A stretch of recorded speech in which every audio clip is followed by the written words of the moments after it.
రఘురామ్ గారు నమస్తే అండి, వెల్కమ్ టు డిబేట్. నమస్తే నమస్తే సార్ చెప్పండి, బంతి మీ కోర్టులో ఉందని ప్రజలు భావిస్తున్నారు అనుకుంటా, చెప్పండి మీరేమంటారు? ఒకటండి, ప్రపంచానికి ఒక తిరుపతి దేవస్థానం అంటే ఎంతో పవిత్రమైనటువంటిది అని ప్రపంచంలో ఉన్న అంత హిందువులందరూ కూడా అతి ప్రధానమైనటువంటి క్షేత్రము తిరుమల. అలాంటి తిరుమల ప్రసాదం మీద సప్లై చేసే నెయ్యి మీద ఒక సాధారణమైనటువంటి వ్యక్తి గాని, ఒక ఈఓ గాని, ఒక బోర్డు మెంబర్ గాని, భక్తుడు గాని వీళ్ళు కామెంట్ చేస్తే వేరండి.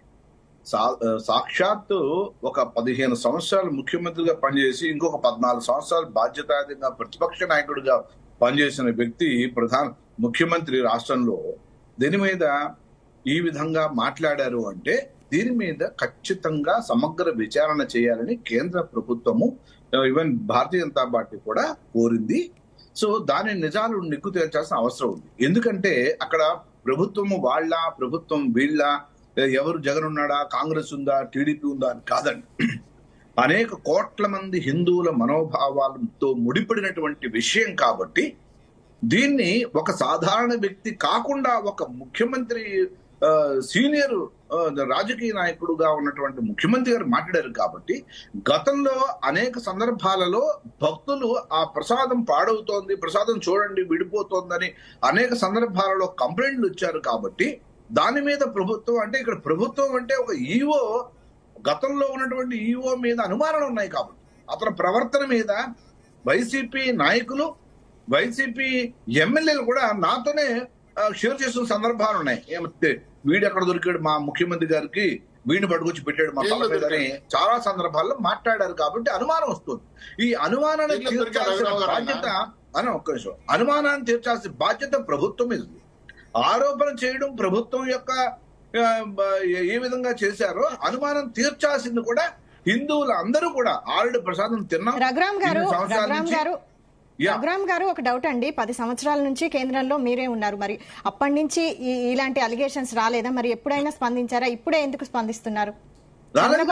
గతంలో ఎప్పుడు రాలా, అంత ముందు కానీ కాంగ్రెస్ ఉన్నప్పుడు కానీ, గతంలో తెలుగుదేశం ఉన్నప్పుడు కానీ ఎప్పుడు చిన్న చిన్న ఆరోపణలు, అక్కడ భక్తులకు సరిగ్గా ఫెసిలిటీస్ లేవనో, లేదా లైన్ ఇంకా కదలట్లేదనో, దర్శనాల్లో జాప్యం జరుగుతుందనే కంప్లైంట్ వచ్చే తప్పించి ప్రసాదం మీద ఎప్పుడూ కంప్లైంట్ రాలా.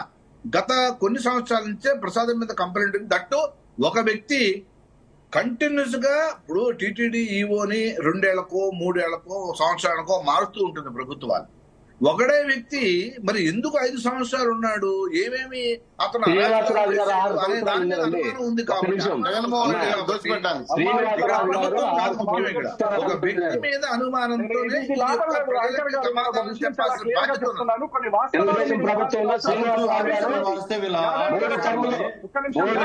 అందుకనే చెప్తున్నా సార్. ఇప్పుడు గతంలో అనేక మంది రూల్ చేసినారు, అంటే ఈఓగా పరిపాలన సాగించారు. ఎక్కడ ఎప్పుడు ఎలాంటి వివాదాలు లేకుండా ఉంది. గత 3-4 ఆయన వ్యక్తి మీద వివాదం ఉంది కాబట్టి అనుమానం వస్తుంది.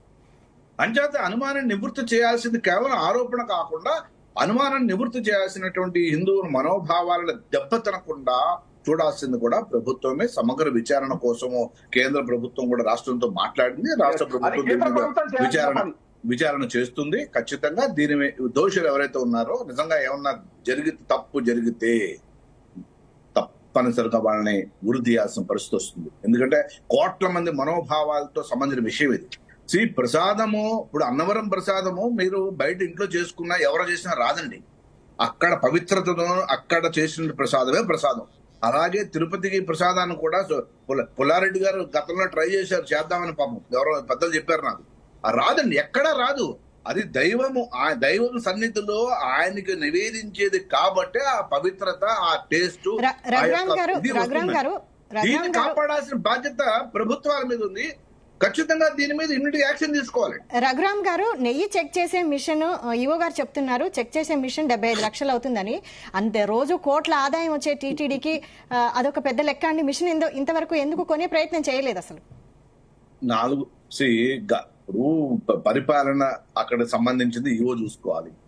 మనకేం సంబంధం అండి, ప్రభుత్వానికి ఏం సంబంధం? ఒక బాడీ పెట్టింది అక్కడ, ఒక ఇది ఇండిపెండెంట్ బాడీని తయారు పెట్టింది, అది ఒక చట్టంలో పెట్టింది. సో అక్కడ ఏ తప్పు జరగకుండా చూడాల్సిన బాధ్యత ఫస్ట్ ఈఓ మీద ఉంటుంది. చైర్మన్ పొలిటికల్ మనిషి ఉంటాడు కాబట్టి అతనికి అంత బాధ్యత ఉండదు. భక్తులకి ఎక్కువ అంటే ఎక్కువ మంది భక్తులు రోజు దర్శనం చేసుకోవాలనే తాపత్రయంతో మనం అంతా వెళ్తా ఉండే అక్కడికి. సో ఒక అర నిమిషం కోసము ఆయన్ని చూసి తరించాలనుకుంటాం తప్పించి అక్కడ మనం అక్కడ మిగతా విషయాలు ఫెసిలిటీస్ లేకపోయినా కూడా వెళ్తాం. అంత పవిత్రంగా చూసుకుంటాం మనం. అలాంటి చోట ఎలాంటి అపవిత్రం జరగకూడదు అనేది ప్రతి ఒక్క హిందువు కోరుకుంటాడు. పార్టీలకు అతీతంగా పార్టీలు ఏముందండి, నువ్వు అలా చేసావు, ఆ ప్రభుత్వం అలా ఉన్నప్పుడు చేసావు, నీ ప్రభుత్వం ఏం చేసావు, ఈ దరిద్రం అండి. మనం మాట్లాడుకున్నాం ఇంత వివాదం లేకుండా, ఇది నీ మీద తొయ్యకుండా ఈ యొక్క ఏదైతే ఆరోపణ వచ్చిందో దాన్ని నిరూపించాల్సిన బాధ్యత ఉంది. అండ్ దాని మీద నివృత్తి చేయాల్సిన బాధ్యత ప్రభుత్వం మీద ఉన్నది. అందుకనే కేంద్రం కూడా ఇన్వాల్వ్ అయింది దీంట్లో. ఖచ్చితంగా ఇమీడియట్ గా దీని మీద సమగ్ర విచారణ చేద్దామని చెప్పారు. దీనిపై ఒక క్లారిటీ వచ్చే అవకాశం ఉందా? కోట్ల హిందువుల మనోభావాలు దెబ్బతిన్నా రావాలండి, రావాలి, ఖచ్చితంగా వస్తుందనే ఆశతో ఉంది. ఖచ్చితంగా వస్తుంది, నో డౌట్.